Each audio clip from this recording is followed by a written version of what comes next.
Ababadde balutambuza nti Gabi Ntaata ali lubuto, amawulire ag'ennaku gali nti ono tali lubuto wabula mulwadde. Okitegeera nno ono nnaatawanyizibwa ekirwadde era y'ensonga lwaki bangi mbu mubuzaabuzibwa nti munange ali lubuto kubanga ekirwadde kino kireeta okuba nti nno ate olubuto lugenda mu maaso n'okuba nti lugejja. Ono n'avuddeyo ku mutimbagano bambi n'abeera nga awandiika mu nnaku ennyingi n'ategeeza nti bangi mubadde mutandise n'okuba nti no mumuyozaayoza mumugamba nti kongs olw'okuba nti agenda kufuuka maama, wabula amawulire ag'ennaku gali nti mumusabire atawanyizibwa ekirwadde era munnange tali lubuto. Bw'atyo bw'avuddeyo n'alyoka agamba, wabula n'avaayo n'alabula n'alyoka agamba nti abantu bangi mugenda ne mwogera ebintu naye nga temumanyi muntu ki kyayitamu. N'agamba nti abantu bangi bafightinga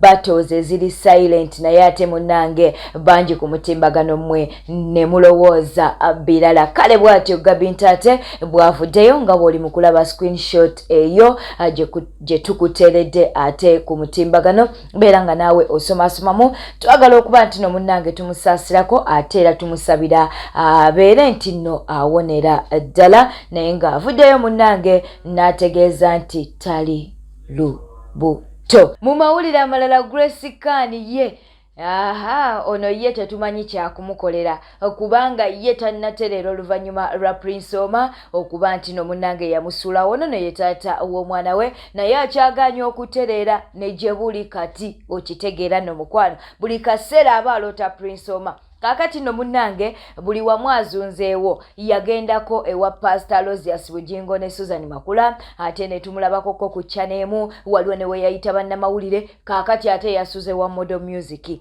Okitegeera nno yasuze wa Modo mumutegerera ddala bulungi. Kakati Modo n'amubuuza, mpe ensonga 5 lwaki okyalemedde ku Prince Omah.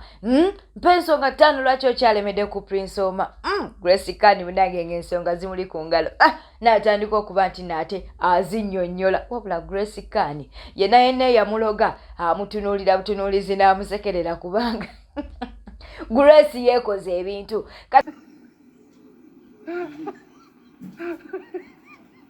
Bwanagala kufa kunze ngakwerinda nakyo kisobola. Ngakwerinda kwate munange bamukozebako.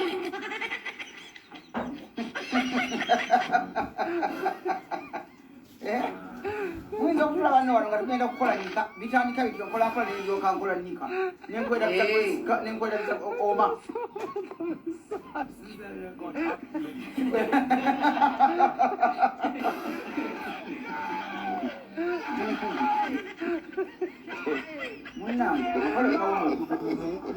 Nga tukyali ewa Grace Khan ne Modo munnange, Modo avuddeyo n'abaako obubaka bwawa Pastor Rosias Bugingo ne Susan Makula. Abagambye nti bebale kuba nti no bayamba Grace Khan, naye ate Grace Khan munnange teyeetaaga mbu kubeera yekka olwa embeera gy'alimu. Okitegedde no mukwano, katubeere nga tukuwa Modo.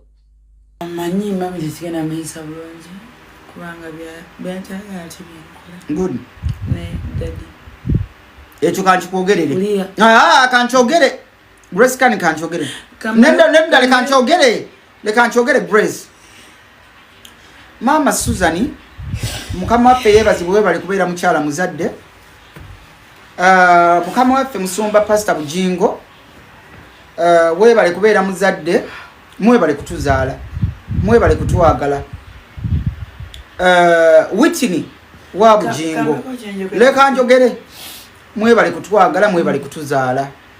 Naye mbegayiridde nnyo omwana waffe Grace yeetaagayo special care. Yes, azze wange special care weeri. Special care ejja okusingako wano. Teyeetaaga kubeera yekka. Omuntu anaakyuka tebamuleka kubeera yekka. Kubanga bw'abeera wali yekka ekintu kigenda kukukema kabiya ngako kakukema. Naye wano bw'oba oliko omuntu kati nga bw'ali ewange wano waliwo omusirikale ku geeti talina bw'agenda kufuluma. Mutegeera abakozi weebali, ba home cleaners weebali, emmotoka esobola okumuvuga okumutwala out okubuga oba okukola kinga monitoring nga byonna weebiri. Si ssente tunoonya ssente ndi musembeza wano bageba ne mumpeereza eyo zino sizaagala. nkozesa zange ze siisa bubbo naye omwana ono yeetaaga okuba nga tumonitoringa yeetaaga okuba nga tumuteekako eriiso George mutulemu nga muli wamu tevaawo awo mutunulemu naye lekera awo okunywa mwana wange Grace nkwegayidde Katonda yakuwa ekitone Yeah, good.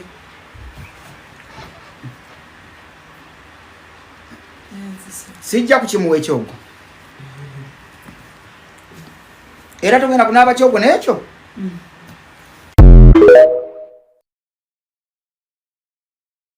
ensonga nno bwezityo bweziri eza Grace Khan buli kaseera katemba akyalemeddwa okuba nti no munnange awona oluvannyuma lwa Prince Omah tannakkiriza nti no Prince Omah munnange ate yamusuulawo oba yamulekawo naye amawulire amalungi gali nti ate omwana we twogera ku mwana wa Grace Khan twogera ku mwana wa Grace Khan ne Prince Omah munnange kati ate alabirirwa Pastor Rosias Ujingo ne Susan Makula. Kakati neyo katuveyo mu mawulire amalala Honorable Segirinya Muhammad munnange wuuyawo embeera tennatererera ddala bulungi naye ate nga waliwo essuubi bw'atyo nno kati bwafaanana oyinza n'okuwakana nti munnange oyo si ye Segirinya naye nga munnange mu katambi ako koli mu kulaba oyo ye Honorable Segirinya Muhammad bambi ekisanja kye kino kyo teyakyeyagaliramu oba tannakyeyagaliramu ne kasita Mukama akyamukuumye akyayina obulamu bw'atyo nno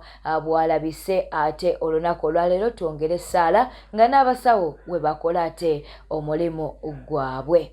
Okyali ku Newspark Channel munnange mu mawulire amalala ono omusumba ye munnange yakyaziddwa ku channel ya Kasuku naye simanyi wa wagenda kudda Junior simanyi wa wagenda kudda Tamale mirundi Junior avuddeyo n'abeera ng'ate awalampa avuddeyo n'abeera nga munnange atyoboola Tamale mirundi Junior katubeere nga tukuwa akatambi kano we tunaaba tufunye okuddamu kwa Tamale mirundi Junior nako tujja kubeera ng'ate tukukuwa waliwo ennyimba nga ziringanga obutabo buli omugenzi bwe yalinga awandiika abanyampi abafuuyi bwe nayogerangako mutabani w'omugenzi mukambwe twakalaba genda eri by the way oyo omwana oyo nyina omubuuli njagala obandetera abo gurupu ye bagiyita ni chicken wat simanya bagiyita ni gurupu eyo ali mu gurupu ki gyalimu simanya bana abetunda eri abakazi abesugar mami.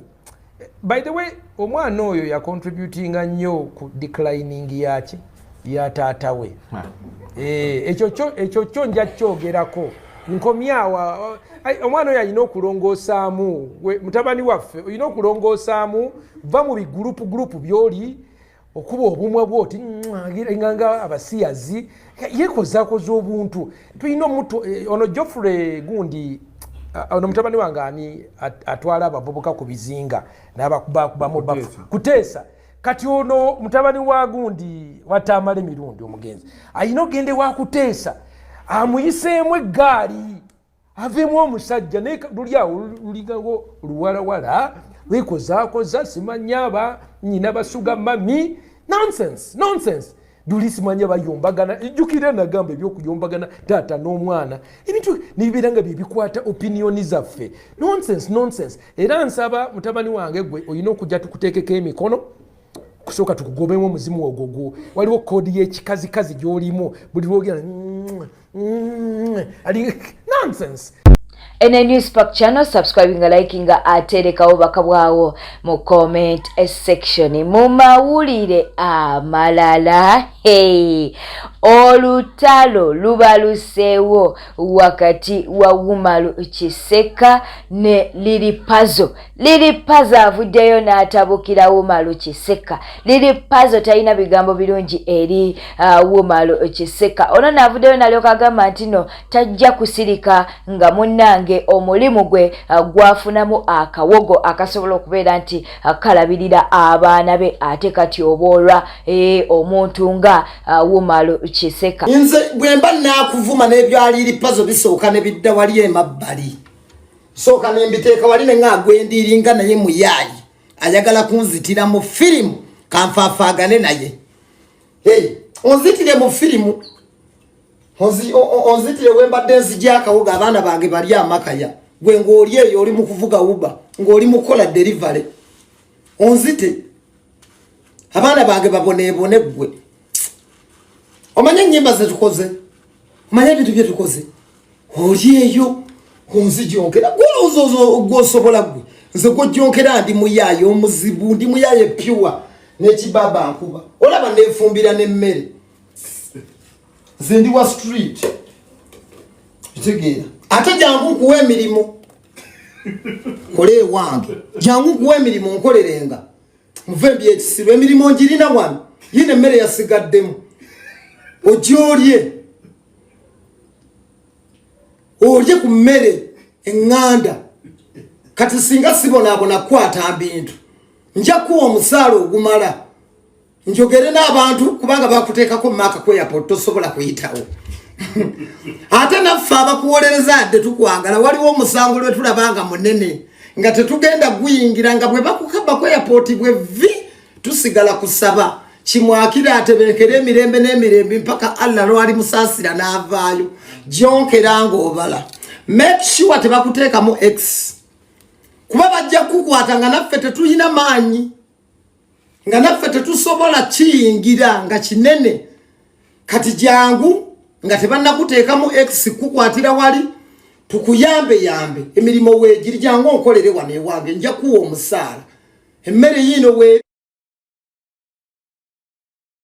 singa kati oli singa okola ki yino singa n'okulya olidde oli eyo we noofuuta entama olinga embuzi z'e Masaka abaakulira e Masaka mukimanyi embuzi ayogera bwati alinga embuzi erwadde obumwamwa bubumanyi ab'e Masaka embuzi yalwalwanga obumwamwa bweti kati bwe yalwalanga neefuna eno buwunduwundu era nga jjajja waakugamba embuzi eyo muleete omusawo agikole kiyalwadde obumwamwa gwe bw'oliko obamanyi jangu kuwa emirimu n'emmere yino yasigaddewo oli vembi ekisiru nakugambye ndi waddi pyenkadde ey'abajjajjaffe anti wabadde ombuuza wengwa eri ey'abajjajjaffe bakawanga Ssemawugerere ey'e Masaka eya 1900 mu ndagaano y'olwenda gye ndimu nzikiririza mu Bobi Wine ninga Lutamaguzi owe Nakaseke ndowooza otegedde siva ku sayidi y'abantu kye bagamba kye ŋŋamba ne bwekubba obukadde 10 nkwefuulira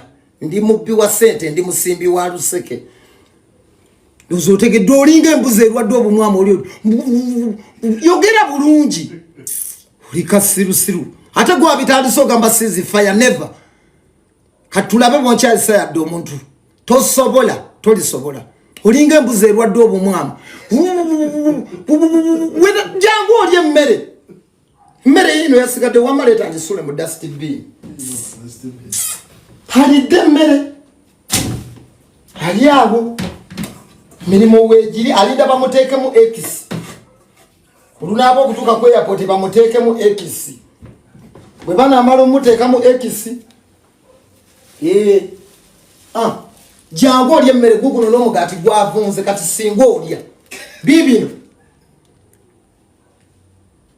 olyeko otereere otegeere guguno gwavundidde wano kati singa obadde kyali wange singa okomawo toli olyawo kifo ky'okujja olya emmere oli eyo ofunta butamu olinga embuzi erwadde obumwamwa toddangamu kumanyira liri pazo bwenno